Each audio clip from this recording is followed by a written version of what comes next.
She is one of the world's most recognizable cities, famous for her iconic harbour. But today, this metropolis will undergo a transformation, because today, it's New Year's Eve. Ladies and gentlemen, Mrs. McCoy's point is now full. Over 1 million people will flock to attend a massive celebration. But to throw a party of this scale is serious business. Yep. Our images run worldwide for 24 hours on this one day. Each city has their own fantastic celebration. We're just really lucky that we've got the best stage in the world to do that on. Looks like some pyrotechnics up here on the bridge top. To create one of the world's biggest events takes 15 months of precise planning, not to mention 13 tons of explosives. It doesn't matter whether you're young or whether you're old, everyone loves fireworks. Sydney New Year's Eve boasts one of the most spectacular pyrotechnic displays in the world. Harbour Bridge is going absolutely. But for the organisers, the challenge is to make each New Year's extravaganza bigger and better than the last.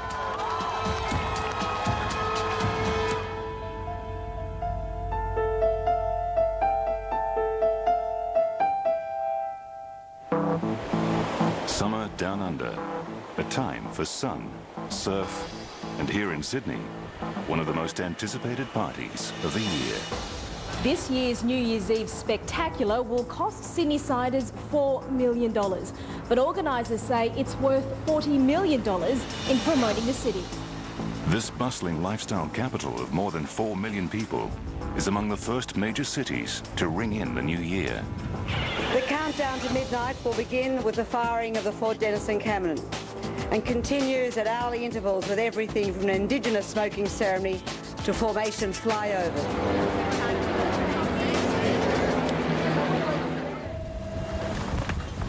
Sydney New Year's Eve, and Aaron speaking. New Year's Eve, Kim speaking.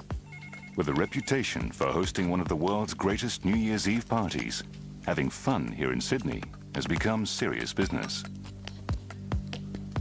We'll open at 7:30? Yep. Yes? Yep. Okay. Yep. Last year, Charlotte, the pressure got to the point where we did open at 7:15.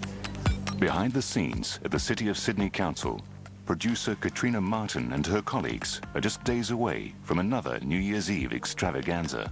One of the reasons I have that belief in New Year's Eve is that, and the reasons I do large-scale celebrations, because I believe that the public should have access to joy. I think the theme this year and the look of the event is fantastic, and is certainly grabbing the public imagination.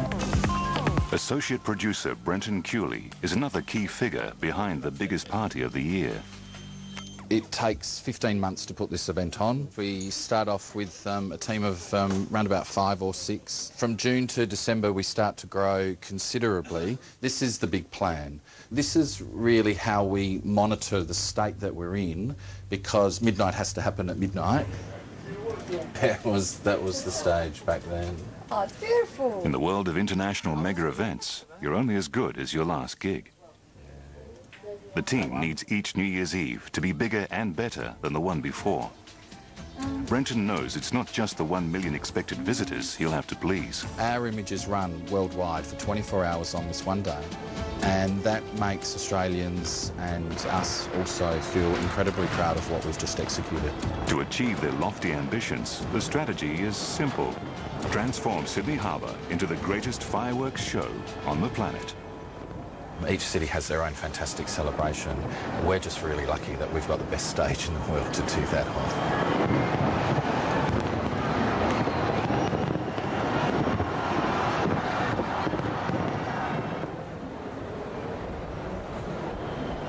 Built in 1932, the Sydney Harbour Bridge is the world's tallest steel arch bridge, connecting the central business district to the North Shore. For fireworks maestro Fortunato Foti, it's also the main stage for the countdown to New Year's. How can you complain about a view like that? Foti Fireworks is a famous family business. They've been orchestrating Sydney New Year's Eve for the last decade. No one knows more than they do how to light up a party. Today, 112 firing modules are being set up along the bridge. This is basically the main firing system that controls the bridge. Every firework has an assigned cue, and depending on where it is within the display, it can be at random, so it'll pick from everywhere. 20,000 individual fireworks that will come off the bridge at midnight. All the laptops and the firing modules, they're all in there. All the cables run back from both sides of the arch, back into the main area there. And from there we'll control it all. The bridge is not all the Fotis have to worry about. Remote launches from 6 floating barges and 8 city rooftops, totaling 100,000 individual pyrotechnics, must fire with perfect precision. At the stroke of midnight, all eyes north and south of Sydney Harbour will be firmly fixed on the bridge's main light show. Okay, so we're just approaching the Harbour Bridge now. Obviously this is the focal point for the New Year's Eve celebration. With over 1 million people expected to crowd Sydney's foreshore, security is also a key concern for organisers. New South Wales Police will have their eyes in the sky. So we're here primarily on New Year's Eve to leave assistance to antisocial behaviour that arises. Their new Eurocopter, equipped with a forward-looking infrared camera, or FLIR, will aid the police effort. There's a daytime camera and a thermal imager. It's just a flick of the switch. If we need to record any images, we can record that, especially for New Year's Eve. Images in parks, around the foreshore. We can get right in there with the camera. Thermal imaging allows police to spot potential trouble from miles away, even through smoke and haze. Obviously all the hot spots are in the white and all the colder areas are in the black. It's the same picture in the daylight normal camera. Then we'll flick back over to the FLIR. Back to FLIR, and what we can also do is change the polarities. On New Year's Eve, over 1,800 police will be deployed to help keep public order and safety.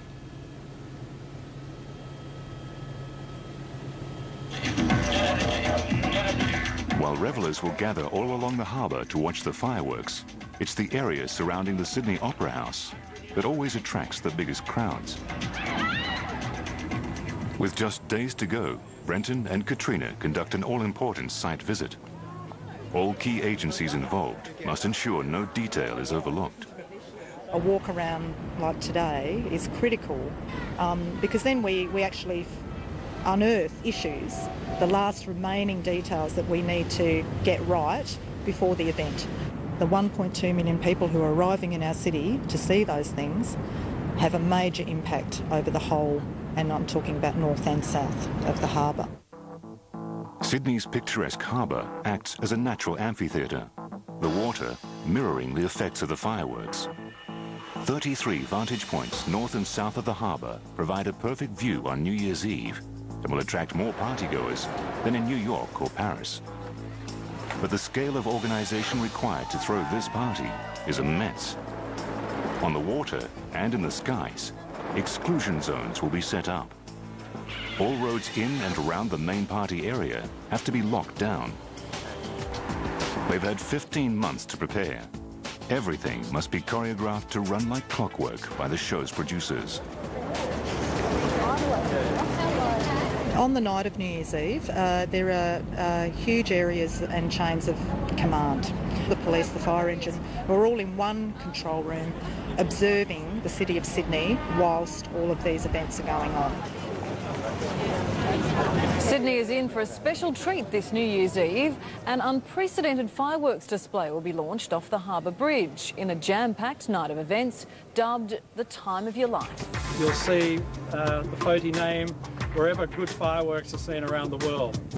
The media spotlight falls on Fortunato Foti and his family as December 31st approaches. The Foti family will keep a tight lid on their plans, but everyone knows what they're expected to orchestrate. The biggest pyrotechnics extravaganza the world has ever seen.